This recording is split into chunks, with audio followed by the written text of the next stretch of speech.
And welcome back to my channel, unless you're new here, and then it's just welcome. My name is Rusty, and this is my channel where I talk about my favorite movies, mostly horror, and my favorite music, mostly metal, and tonight we are going to talk about 2017's The Babysitter.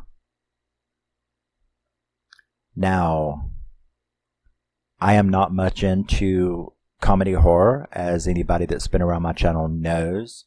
I do like some. But I'm kind of hard to please where comedy horror is concerned. Now, The Babysitter was released in 2017. It was directed by Mick G. It was written by Brian Duffield, and it stars Judah Lewis, Samara Weaving, Robbie Amell, and Bella Thorne. Yes, it is. Most certainly. Now, this movie centers around a 12-and-a-half-year-old named Cole, and which is my first cousin's name, which is kind of cool. But anyway, so we are introduced to Cole as he is getting a shot from the school doctor, which is pretty hilarious. Outside the school, we are introduced to Melanie and her dad, who is insane. All he cares about is his car, which was very funny. We see Cole getting bullied a lot, and we see him getting confronted by some bullies, where we are then introduced to Bee. B-E-E, Bee, as in flying around and making honeybee. So, Bee rescues him from these bullies, which was a pretty interesting scene. She drives him home, and on the way, they have a really nice talk. You're really put off guard by her, and this whole movie, actually. Until shit goes down. You're really sort of put off guard because it's very light, it's very humorous, lots of cool dialogue that kind of reminds me of Buffy the Vampire Slayer. So you are put off and really not expecting it to go the way it goes. So she drives him home and they're talking, and you get the impression that she's going to be babysitting him the next night. So you're introduced to his parents, and they're both hilarious. All the cast is hilarious in this movie. They leave to go away for the weekend, and they, Bee and Cole settle in. He's obviously got a juvenile crush on her. They go swimming. They make pizza. They have this really cool game that I liked, your Ultimate Death Squad or something like that, Battle Squad or something, which was cool. There's a lot of references in these movies it's really, I guess they call that meta, but there is a lot of meta references in this movie that were very familiar to me, mentioning my favorite people, mentioning my favorite, characters and stuff like that. So that was pretty cool. They party dance, they watch Billy Jack in the backyard on a projector up against the garage or the side of the house. That was cool. I've never thought of doing that. That would be a really cool thing to do. But I instantly recognized the movie because I am a Billy Jack fanboy. I love the Billy Jack movies. So I was like, are they watching Billy Jack? So that was cool. And they were getting up and saying the dialogue. And I'm like, I do that myself to a lot of movies. But so after that, he's going to go to bed as she offers to give him a whiskey shot. Naughty, but okay. He is going to take it, but he can't stand the smell of it, so he fakes it. And when she comes back in, he acts like he had already drank it, but he really didn't. So he goes up to bed and he goes into, he fakes being asleep and messages Mel about it. That's when Bee's friends show up. Max. Yes, Max. Hello, Max. How are you doing, Max? Never wears a shirt, Max. So you have Max, Sonia, Allison, and John, and they're with a boy called Samuel.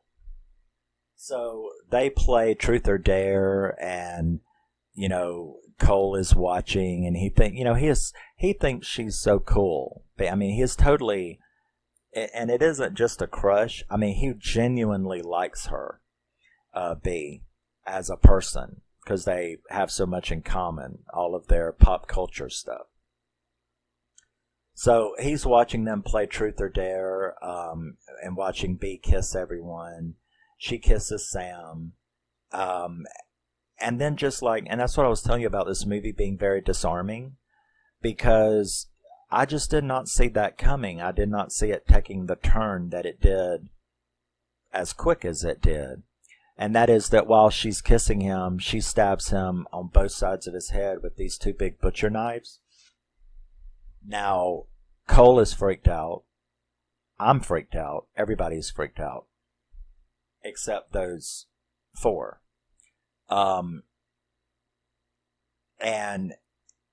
it was actually a very awful kill, because he didn't die immediately.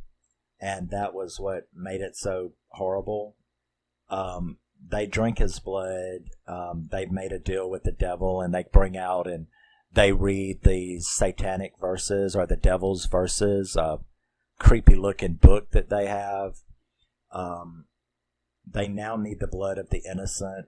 So Cole freaks out and calls 911, but then gets interrupted. He gets himself ready to fight as best he can because he knows they're coming after him. So they come in and he fakes being asleep. And actually, they were just planning on draining some of his blood.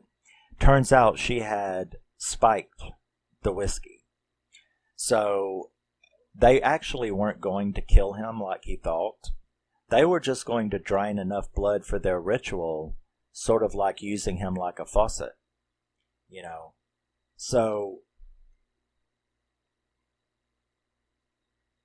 he tries to escape out the window after they leave the room, but B knew something was up, and she catches him and knocks him out.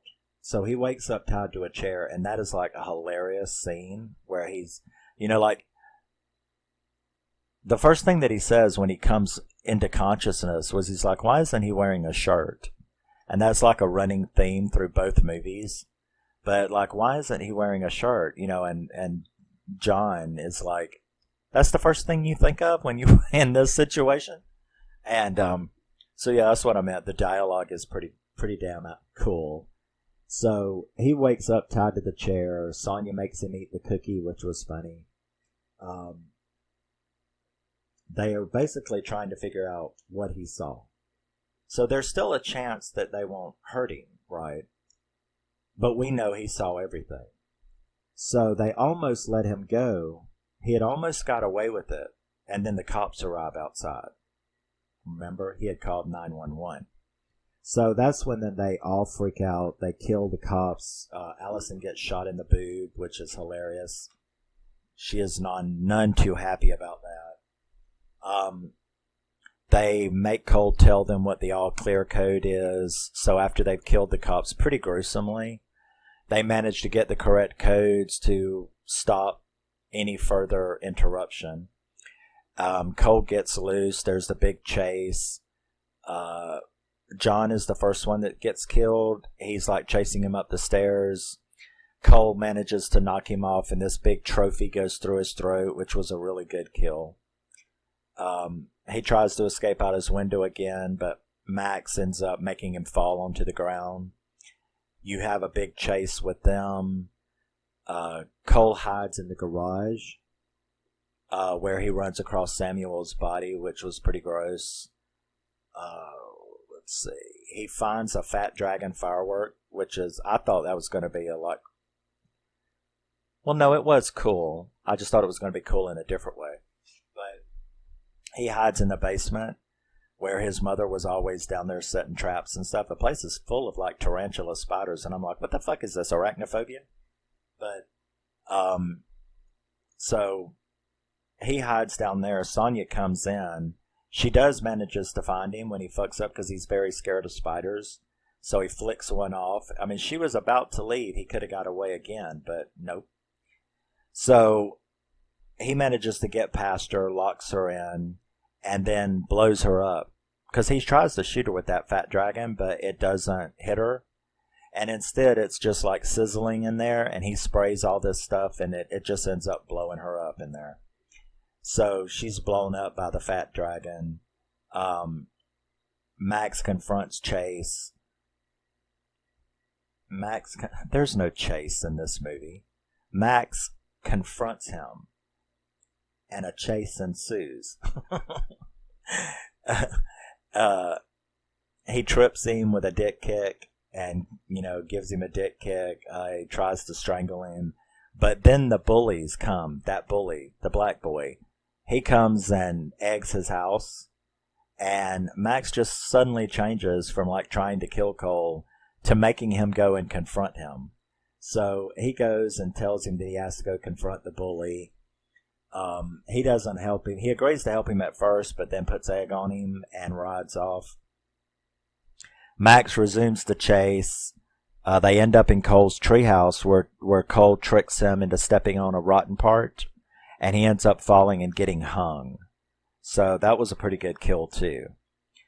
Melanie ends up showing up, wanting to know what the hell's going on, and they hide in the house while B is hunting around with them with a shotgun, hunting them. So Cole runs across Allie's body while Melanie's hiding in the bathroom, and you think she's dead, and he thinks he's dead, but then she pops up and awakes, and she is so easy to distract with compliments, which is funny. So he ends up distracting her, and then hits her in the boob. And then you have this big long monologue from her where she's like calling him all kind of names, a pervert and stuff like that for hitting her in the boobs. And she's like, and you two are just sitting there like going, they're trying to kill him, and she's worried about. It's hilarious. So she ends up getting the knife, and she almost kills him, but then B blows her head off with a shotgun. So you're like, okay, well, that was a change up. She confronts Cole. He threatens to burn the book. That's how he keeps her at bay. She tries to get him to join her. She explains the ritual about making the deal with the devil to get anything that they want. He doesn't buy it, though, and sets the book on fire, which sends her into a panic. He runs away, gets Mel's dad's fancy car, and then crashes it into the house right on top of B. She kudos him about it, like, didn't see that coming, and didn't think you had the balls for that. And then she dies. It was actually pretty almost tearjerker moment, because he really guilt trips the fuck out of her. I loved you not just in some crush way, but I loved you as a person. I trusted you, and you did this, and how you could use me this way, all this kind of stuff. It was really guilt trippy. And she dies, and then the cops arrive, only to find out that there's no bodies. They're all gone. So he gets in trouble, of course, because he went and stole Melanie's car and crashed it into the house. But there's no bodies. So the story that he tells is not believed. And it's just like, he gets in trouble about stealing the car, but that's it. There is no killings. There is no murders. So he is just thought of as crazy now, which is where we'll pick up in the next movie. But yeah, and that's where it ends, is with him just sitting out there saying, well, I guess I don't need a babysitter no more. And, well, that's kind of true. I mean, obviously you need, well, actually you do still need a babysitter if you're going around stealing cars and running them into your house, but we know that's not the real story. But if that had been the real story, you probably do need a babysitter. But like I said, I'm not a huge fan of comedy, comedy horror, I mean, but this was actually very, very funny to me. I loved the soundtrack. It had songs like I Want Candy by Bow Wow Wow, which is one of my favorite songs from the 80s. I love that song. I sing it all the time. But I love I Want Candy. There's a lot of the soundtrack that is just completely kick-ass. Allison as the ditzy cheerleader type was great. Max was just flawless. John was funny as fuck. I don't know who he was trying to be. Like a Rick James type mixed with a complete idiot. You know, because that's what he reminded me of. He's an idiotic version of Rick James. And I thought that was hilarious. A lot of the meta references, the jokes, the one-liners, like I said, it was all it reminded me very much of Buffy the Vampire Slayer. So the dialogue was quick, you know, and witty. And like I said, and that's just my personal preference, I really don't like that particular kind of teenage hormonal or juvenile hormonal sex stuff talk. But I've had to overlook that since I was 14 and saw Friday the 13th for the first time. So I don't really go that's not really a negative point to me because it's just there. I mean, y'all are 90% of the population, so what the fuck? We have to put up with it. But aside from that, everything is this movie just runs really perfectly. I think it's a hilarious comedy or homedy. It's a homedy? A horror comedy. It's hilarious as a horror comedy. I think it's silly. I think the serious parts are great. I think the comical timing of everyone. Cole is pretty flawless with his delivery. B is just fantastic. Yeah, I guess them two would be my favorite. Well, they're the main leads. So the coach, or not the coach, but the nurse and counselor in high school, he's hilarious. I don't like his language, but we just talked about that. But yeah, it's a hilarious movie, and I gave it an 8.5 out of 10. I really, really love it, which is why I would go to this kind of trouble to get it. This is the double feature set with the two movies, and this was The Babysitter from 2017. I think it is absolutely a hilarious movie and one of the, I wouldn't say super rare. I mean, I've got quite a few horror comedies, but they just have to be my kind. You know what I mean? They're a little bit harder to hit home with me than, especially American horror comedy. If it had more British comedy in it, I'm more likely to find a British horror movie with comedy in it more appealing because British comedy is a lot different than American comedy. But, yeah. So it was actually a big surprise. The Babysitter, when I first saw them, it was actually a surprise. I didn't think I would like it, and how much I ended up enjoying it was sort of like Cocaine Bear. I didn't think I would enjoy that, and it was like flawlessly hilarious. So The Babysitter is definitely worth your time. And yes, I will be back with another. Thank you very much. We will, of course, do Killer Queen next, never mind. So I'll see you then. Love you, miss you, but always remember, never forget, you are a very, very special person no matter what anybody has to say about you or to you or tries to convince you otherwise. They are lying. You are very, very special, even if you have not made a pact with the devil. And I will see you in the next one. Bye-bye. Tell me what you think about this movie. Have you seen it? You really should. And I will see you in the next one.